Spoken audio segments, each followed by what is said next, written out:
নমস্কার, এক নজরের 25-এ আপনাদের সকলকে স্বাগত। এই মুহূর্তে আপনাদের সাথে আমি রয়েছি শতাব্দী।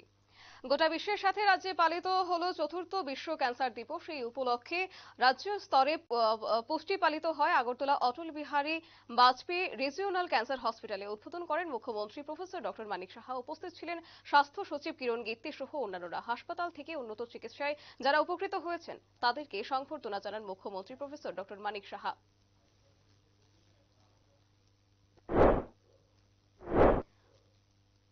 গুজরাটকে হারিয়ে তৃতীয় স্থানে ত্রিপুরা এবং আহমেদাবাদে নরেন্দ্র মোদী স্টেডিয়ামে রোমাঞ্চকর জয় রাজ্য দলের। রঞ্জিত পঞ্চম ম্যাচে শক্তিশালী গুজরাটকে 156 রানে হারিয়ে গ্রুপের তৃতীয় স্থানে উঠে এলো ত্রিপুরা দল, যার কারণে গুজরাট চতুর্থ স্থানে নেমে পড়ে। রাজ্য দলের প্রথম ইনিংসের 146 রানের জবাবে গুজরাট নিজেদের প্রথম ইনিংস শেষ করেছিল 172 রানে। জবাবে রাজ্য দল দ্বিতীয় ইনিংসে 343 রানের পাহাড় তৈরি করে। ফলে চতুর্থ দিন গুজরাটের সামনে জয়ের লক্ষ্য ছিল 317 রান। রাজ্য দলের বোলিং এর সামনে গুজরাট নিজেদের দ্বিতীয় ইনিংস শেষ করে 161 রানে। রাজ্য দলের পক্ষে পারভেজ সুলতান এবং শ্রদ্ধা পাল তিনটি করে উইকেট দখল করে ম্যাচটিতে 156 রানে জয়ী হয় রাজ্য দল এবং 6 পয়েন্ট অর্জন করে। পাঁচটি ম্যাচ শেষে গ্রুপ সিতে রাজ্য দল 14 পয়েন্ট নিয়ে তৃতীয় স্থানে রয়েছে। অন্যদিকে 21 পয়েন্ট নিয়ে প্রথম স্থানে কর্ণাটক এবং দ্বিতীয় স্থানে রয়েছে 15 পয়েন্ট নিয়ে তামিলনাড়ু। একদিকে বনধ্বংস আর অন্যদিকে নগরায়ন, উভয়ের জাঁকাতলে এবার জাঁকাতলে সবুজ বনানী হারিয়ে যাচ্ছে প্রতিনিয়ত, যার কারণে পাখিদের কলতান থেকে দূরে সরে যাচ্ছে মানুষ, যার কারণে হারিয়ে যাচ্ছে ধনেশ পাখি। বিলুপ্ত প্রায় ধনেশ পাখিকে ঘিরে এবং পাখিদের রক্ষণাবেক্ষণের জন্য বন দপ্তর আয়োজন করে থাকে হর্নবিল উৎসবের। বিগত বছরের মতো রবিবারও এই হর্নবিল উৎসব অনুষ্ঠিত হলো হাওয়াইবাড়ি স্কুল মাঠে। জিএফ এর উদ্যোগে এই হর্নবিল অনুষ্ঠানে উপস্থিত ছিলেন রাজ্য সরকারের মুখ্য সচেতক কল্যাণী সাহা রায়, বন দপ্তরের আধিকারিক সহ তেলিয়ামুড়া পঞ্চায়েত সমিতির চেয়ারম্যান যমুনা দাস সহ অন্যান্যরা।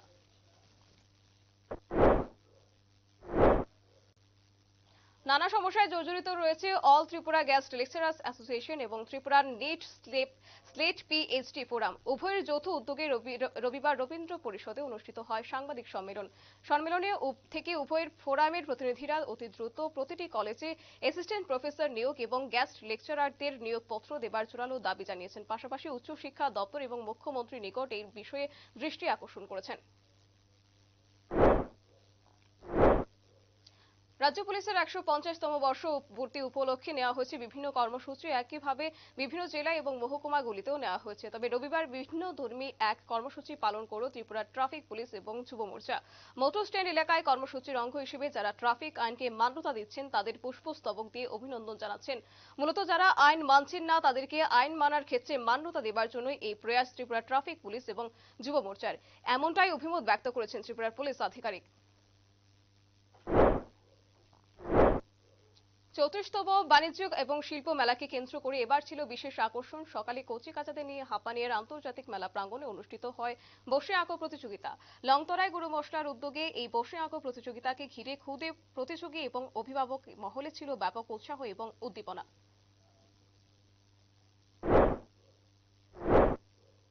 ডাক্তার সেল এবং বিজেপি ত্রিপুরা প্রদেশ এবং নিবেদিত সংঘের উদ্যোগে সহযোগিতায় অনুষ্ঠিত হলো মেগা স্বাস্থ্য শিবির। রবিবার সংঘ প্রাঙ্গণে এই পরিষেবায় 35 জন ডাক্তার এলোপ্যাথি, আয়ুর্বেদিক এবং হোমিওপ্যাথিক বিষয়ে পরিষেবা প্রদান করেন। পাশাপাশি রক্ত পরীক্ষা এবং বিনামূল্যে প্রদান করা হয় ওষুধ। একই দিনে এই স্বাস্থ্য শিবিরে পরিষেবা গ্রহণ করেন 3 শতাধিক রোগী। বিনামূল্যে এই স্বাস্থ্য শিবিরকে ঘিরে এলাকার মানুষদের মধ্যে ব্যাপক সাড়া এবং উৎসাহ পরিলক্ষিত হয়েছে। উৎসব মুখর দিনগুলিতে এবার মেলা মরশুমে রাজ্যের বিভিন্ন জেলা এবং মহকুমাগুলিতে শুরু হচ্ছে শিশুদের নিয়ে নানান অনুষ্ঠান, যার অঙ্গ হিসেবে নাগেরচলা স্থিত কল্যাণ সমিতির সামাজিক সংস্থার আয়োজন করা হলো 5 দিন ব্যাপী শিশু মেলা এবং শিশু উৎসবের। রবিবার শিশু উৎসবের প্রথম দিনে অনুষ্ঠিত হলো রক্তদান শিবির এবং উদ্বোধন করেন মুখ্যমন্ত্রী ডক্টর মানিক সাহা। ছিলেন আগরতলা পৌর নিগমের মেয়র দীপক মজুমদার সহ পৌর নিগমের কর্পোরেটর। স্থানকে ঘিরে শিশু শিল্পী এবং অভিভাবক মহলে উৎসাহ এবং উদ্দীপনা ছিল পরিলক্ষিত। বিরোধী দল ছাড়ার হিড়িক এবার লেগে পড়েছে, যেখানে রাজধানী আগরতলায় এবার লক্ষ্য করা গেছে বনমালীপুর মণ্ডলের উদ্যোগে রবিবার অনুষ্ঠিত হয়েছে এক কর্মসূচি। অশোক দলের এই কর্মসূচিতে এবার 85 পরিবারের 287 জন ভোটার বিভিন্ন দল ছেড়ে যোগ দিলেন বিজেপি দলে। অনুষ্ঠানে উপস্থিত ছিলেন মন্ত্রী রতনলাল নাথ, বিজেপি রাজ্য সভাপতি রাজীব ভট্টাচার্য সহ অন্যান্য নেতৃত্বরা আজ এই অনুষ্ঠানে উপস্থিত ছিলেন।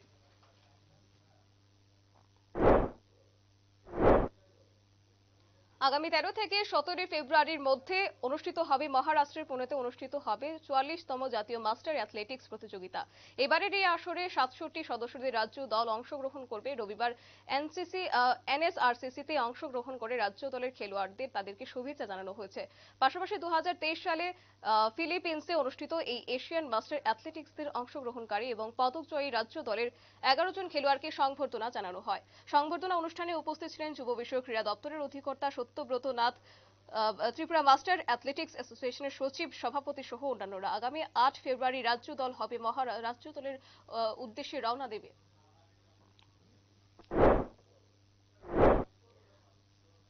সড়ক দুর্ঘটনা যেন নিত্যদিনের ঘটনা, যেখানে সঙ্গী হয়েছে এবার স্মার্ট সিটি আগরতলাতেও। শুধু রাজপথেই নয়, অলিগলিতেও প্রতিনিয়ত ঘটছে সড়ক দুর্ঘটনা। ঘটে যাচ্ছে এমনই ঘটনা এবং রবিবার সকালে রানীর পুকুর পাড় এলাকায় বাইক এবং অটোর মুখোমুখি সংঘর্ষে আহত হয়েছেন বাইক চালক। এলাকাবাসী এবং অগ্নি নির্বাপক দপ্তরের কর্মীরা আহত এই বাইক চালককে জিবি হাসপাতালে নিয়ে যায়। এই ঘটনার পর রীতিমতো চিন্তিত হয়ে পড়েছে এলাকার মানুষ রাস্তাঘাট পারাপারের ক্ষেত্রে।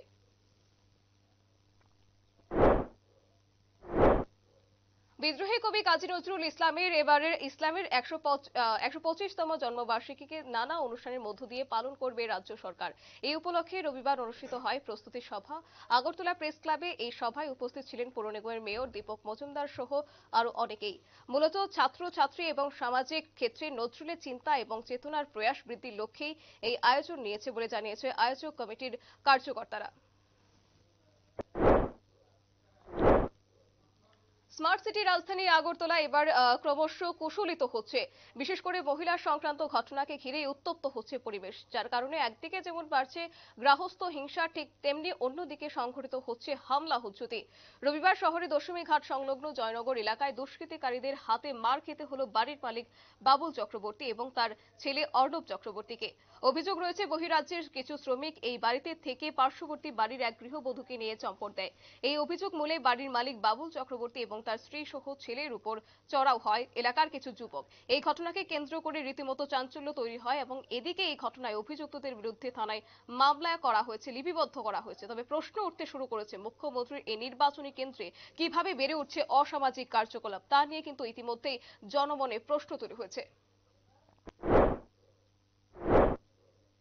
নেশামুক্ত সমাজ গঠনের লক্ষ্যে এবার গোটা রাজ্যে শুরু হয়েছে নানান কর্মসূচির অঙ্গ হিসেবে করবুক মহকুমার অন্তর্গত শিলাছড়ি ব্লকের অধীন শুকনাছড়ি মাঠে অনুষ্ঠিত হলো মহাবুদ্ধি ক্রিকেট টুর্নামেন্ট সিজন 4।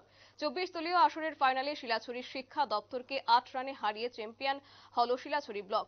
প্রথমে ব্যাট করে শিলাছড়ি ব্লক নির্ধারিত 20 ওভারের 152 রান সংগ্রহ করে।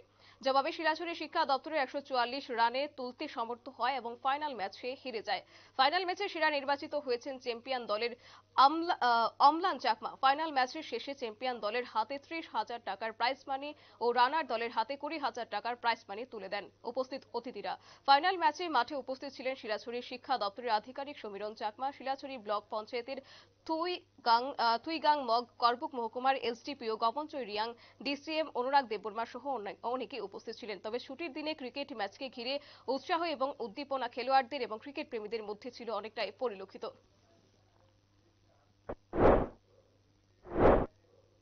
সামনে রয়েছে 2024 লোকসভা নির্বাচন, আর লোকসভা নির্বাচন যত এগোচ্ছে ততই যেন শক্তি বৃদ্ধি করছে শাসক বিজেপি দলে। প্রতিদিন রাজ্যের জেলা এবং মহকুমাগুলিতে বিরোধী দল ছেড়ে যোগ দিচ্ছেন শাসক দলে। রবিবার গোমতী জেলার বিজেপি সভাপতি তথা মাতাবাড়ি বিধানসভা কেন্দ্রের বিধায়ক অভিষেক দেবরায়ের হাত ধরে মাতাবাড়ি বিধানসভা কেন্দ্রে শক্তি বৃদ্ধি করল শাসক দল। বিরোধী সিপিএম এবং কংগ্রেস ছেড়ে 50 পরিবারের 164 জন ভোটার যোগ দিলেন বিজেপি দলে। অনুষ্ঠানে উপস্থিত ছিলেন অর্থমন্ত্রী সহ মাতাবাড়ি মণ্ডল সভাপতি মিন্টু চক্রবর্তী সহ আরো অন্যান্যরা আজ এই অনুষ্ঠানে উপস্থিত ছিলেন।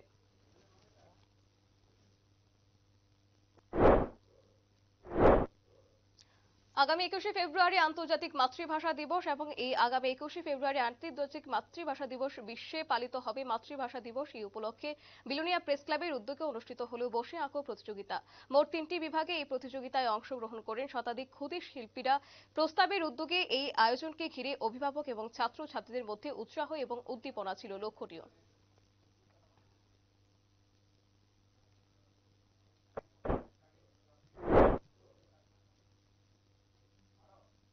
গোটা রাজ্য জুড়ে গাঁজা বিরোধী অভিযান অব্যাহত রয়েছে। একইভাবে গোটা রাজ্যের এবার গাঁজা বিরোধী অভিযানে পুলিশ নিজেদের সাফল্য তুলে ধরছে। তবে কিছুতেই ঠেকাতে পারছেন না নেশাকারী এবং চোরেদের উপদ্রব। রবিবার দুপুরে কাঁকড়াবন থানার অন্তর্গত কাঁকড়াবন বাজার সংলগ্ন সেতু মজুমদারের বাড়ি থেকে চুরি হয়ে গেল বেশ কিছু রাবারের শিটের ব্যাগ এবং মহিলাদের তৎপরতায় চোরকে ধরে ফেলতে সক্ষম হয় এলাকার মানুষ। জসিম মিয়া নামের এই যুবকের কাছ থেকে উদ্ধার হয়ে চুরি যাওয়া রাবার শিট এবং প্রচুর পরিমাণে নেশা সামগ্রীও উদ্ধার হয়েছে। তবে পরবর্তী সময়ে জসিম মিয়াকে উত্তম মধ্যম দিয়ে তুলে দেওয়া হয়েছে পুলিশের জালে। বিশালগড় মহকুমা আদালতে এবার রবিবার আবারও বসল বিশেষ লোক আদালত। আদালতের মোট দুটি বেঞ্চে মামলার নিষ্পত্তি হয়। দুটি বেঞ্চে দায়িত্ব ছিলেন বিচারপতি হিসেবে ছিলেন জে.কে. শাহিদার এবং বিচারপতি আলী হায়দার খান। এই লোক আদালতকে ঘিরে নিষ্পত্তি মেটাতে সাধারণ মানুষের উপস্থিতি ছিল অনেকটাই পরিলক্ষিত।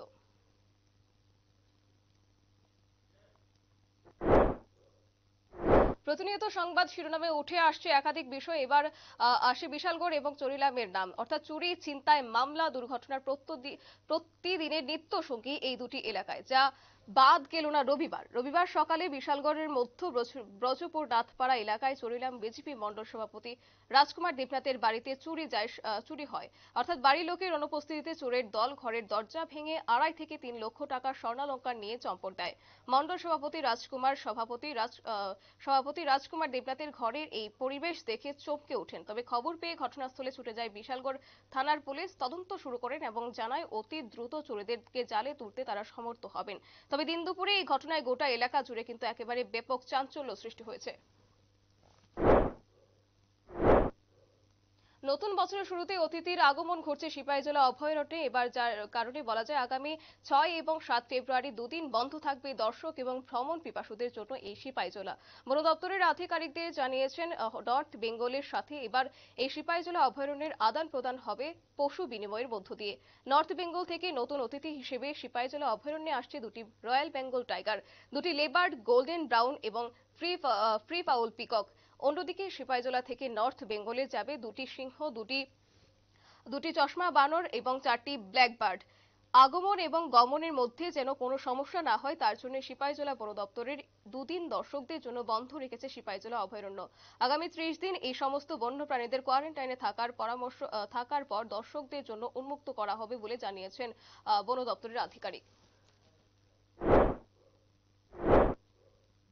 ঠেলাগাড়ি এবং বাইকের মুখোমুখি সংঘর্ষে গুরুতর আজ আহত হয়েছে দুই। রবিবার দুপুর 12:30 নাগাদ শান্তির বাজার মহকুমার অন্তর্গত বেতাগা বাজার সংলগ্ন এলাকায় ঘটে এই দুর্ঘটনায় ঠেলা চালক গোপাল রায় গুরুতর আহত হয়েছেন। অন্যদিকে বাইক চালক পূর্ব চরক ভাই এলাকার গৌতম বড়ুয়া সামান্য আঘাত পেলেও বাইক নিয়ে চম্পট দেয় বলে জানা গেছে এলাকাবাসী সূত্রে।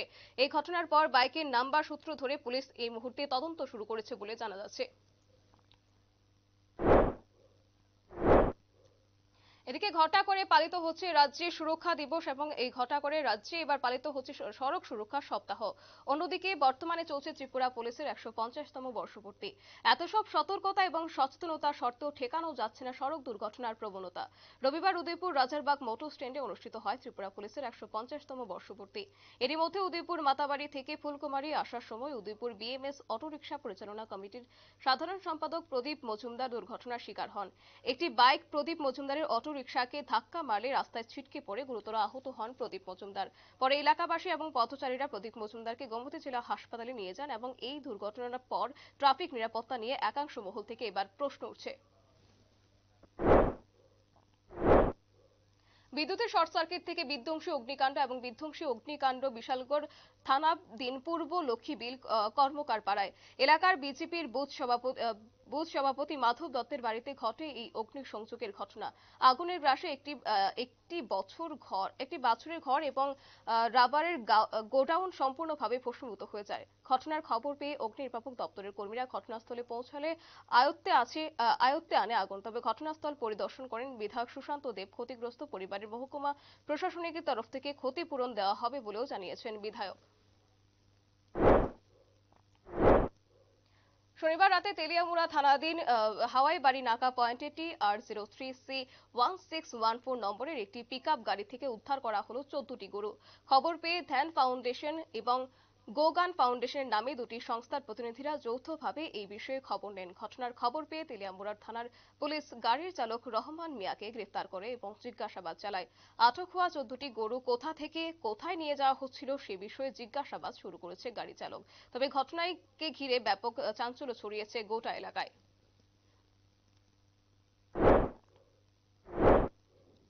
ডাবল ইঞ্জিনের সরকারের সময়ে এবার গোটা রাজ্যে বেড়ে গেছে গৃহস্থ হিংসা, যা বর্তমান সমাজের প্রধান অবক্ষয় হিসেবেই চিন্তিত হচ্ছে। তবে রবিবার এই ঘটনার অভিযোগ উঠে এলো মুঙ্গিয়াকামী থানাধীন বংশীপাড়া এলাকার ছনপাড়া বাসিন্দা শ্যামল দেববর্মা দোকানে জিনিসপত্র ক্রয় করতে গেলে তার উপর প্রাণঘাতী হামলা চালায় শ্যালক জিতেন্দ্র দেববর্মা। এলাকার ব্যবসায়ী এবং পথচলতি মানুষ শ্যামল দেববর্মাকে হাসপাতালে নিয়ে আসে। পুলিশের প্রাথমিক ধারণা, তরুণদের জানা যায় পারিবারিক কলহের কারণে শ্যামল দেববর্মার উপর এমন হামলা চালিয়েছে তার শ্যালক জিতেন্দ্র দেববর্মা। তবে এদিকে শ্যামল দেববর্মার তার শ্যালক জিতেন্দ্র দেববর্মার বিরুদ্ধে থানায় মামলা দায়ের করেছে। আপাতত সংবাদ এই পর্যন্তই। পরবর্তী আপডেটের জন্য চোখ রাখুন শুধুমাত্র নিউজ ভ্যানগার্ডের পর্দায়। নমস্কার।